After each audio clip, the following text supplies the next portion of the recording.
जय हिंद दोस्तों, आपका स्वागत है हमारे YouTube channel learning point with Abhishek में।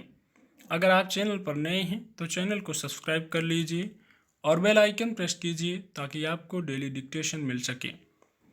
100 शब्द प्रति मिनट डिक्टेशन स्टार्ट। लबालब भरी नदियों का घरों में घुस आया पानी, छतों और ऊंची जगहों पर शरण पाए लोग, मोहल्लों में जल भराव, सड़कों पर मीलों वाहनों की कतार जैसे अब हर साल बरसात के स्थायी दृश्य बन चुके हैं। हर बार दावे किए जाते हैं कि इस स्थिति से जल्दी निजात दिला दी जाएगी, मगर वही ढाक के 3 पात। बरसात रुकती है तो ठहरे हुए पानी में मच्छर और बीमारियां फैलाने वाले जीवाणु पलने शुरू हो जाते हैं।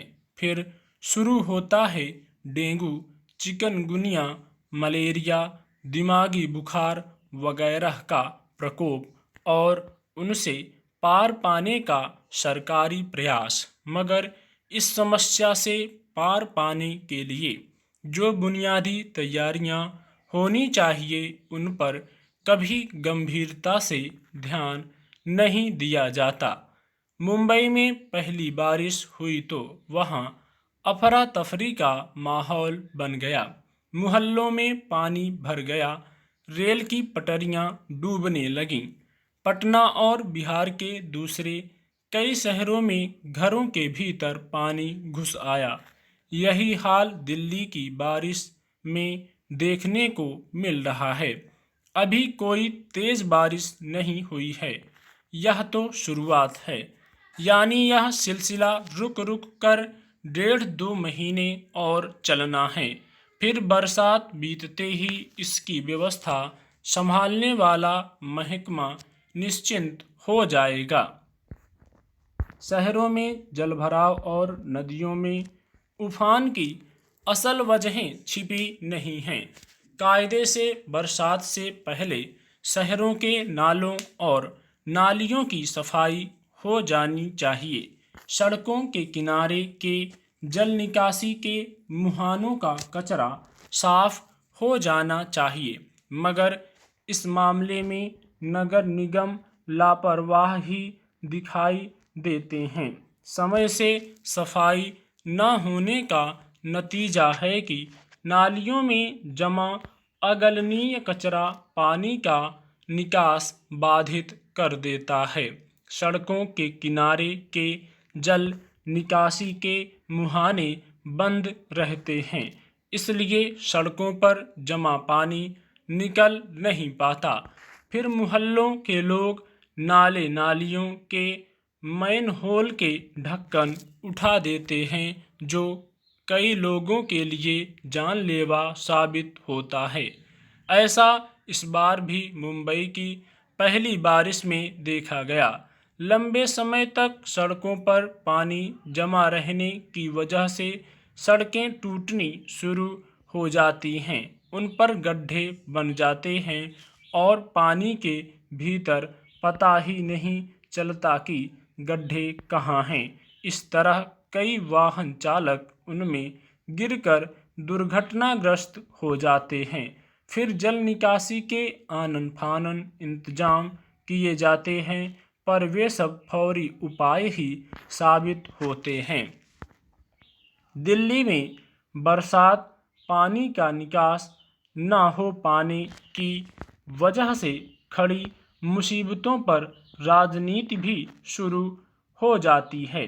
भाजपा और कांग्रेस दिल्ली सरकार के सिर पर इसका ठीकरा फोड़ना शुरू कर देते हैं, तो दिल्ली सरकार आरोप लगाती है कि नगर निगम पर भाजपा काबिज है, इसकी जिम्मेदारी उसे लेनी चाहिए। फिर निगम में कर्मचारियों की कमी, उनके वेतन का समय पर भुगतान न होना आदि के तर्क उछाले जाते हैं। यही हाल मुंबई आदि शहरों का भी है।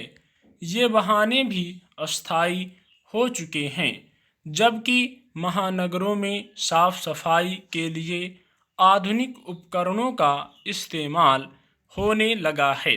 दिल्ली में तो ठेकेदारों के जरिए भी यह काम कराया जाता है। फिर जल जमाव को रोकने में सफलता क्यों नहीं मिल पाती? जाहिर है कि इस महकमे में लंबे समय से भ्रष्टाचार अपनी जड़ें जमा चुका है।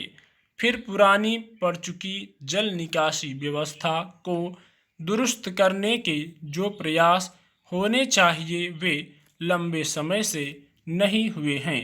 जब तक इन कमजोरियों को दूर करने को लेकर संजीदगी नहीं दिखाई जाएगी, बरसात मुसीबतें खड़ी करती रहेगी। पिछले कुछ दिनों में सार्वजनिक स्थलों तक पर बढ़ती भीड़ ने सरकारों की नींद उड़ा दी है।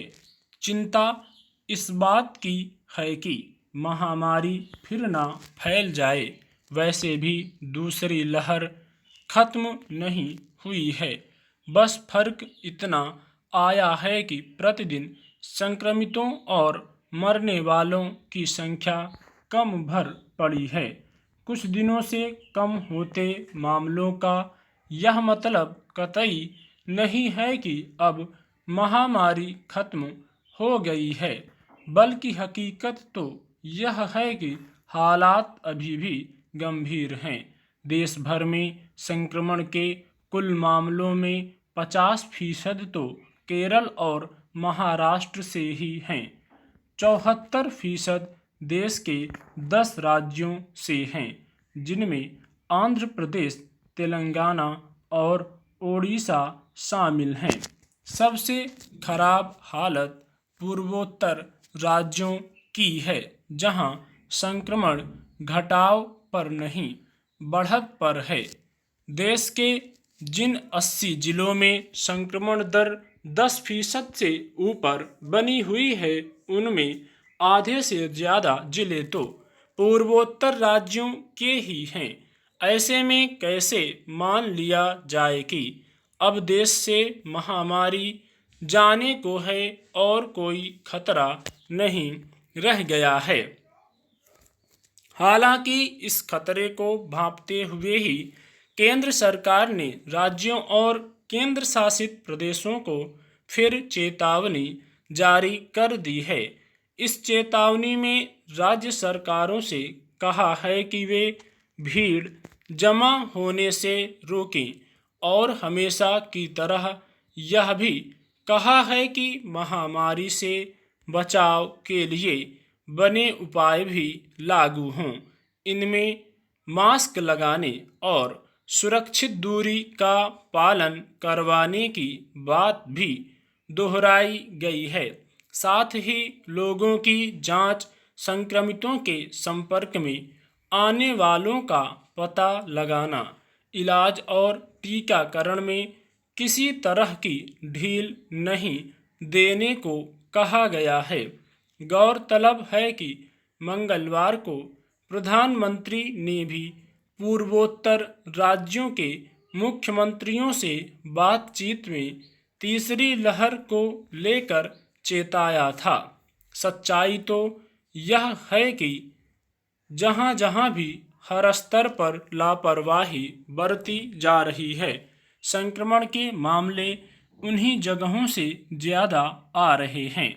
दूसरी लहर के मामले कम पड़ने के बाद ज़्यादातर सरकारों ने प्रतिबंधों में ढील दे दी थी। इसके पीछे मकसद यही था कि कारोबारी गतिविधियां शुरू हो सकें, लेकिन रियायत का लोगों ने बेजा फ़ायदा उठाना शुरू कर दिया और मनमानी करने लगे। दूसरी लहर कम पड़ने के बाद भी अगर पूर्वोत्तर राज्यों महाराष्ट्र और केरल में मामले बढ़ रहे हैं, तो यह बड़े खतरे का संकेत है। तीसरी लहर सामने है। विश्व स्वास्थ्य संगठन भी डेल्टा और डेल्टा प्लस रूप के खतरे को लेकर चेता रहा है।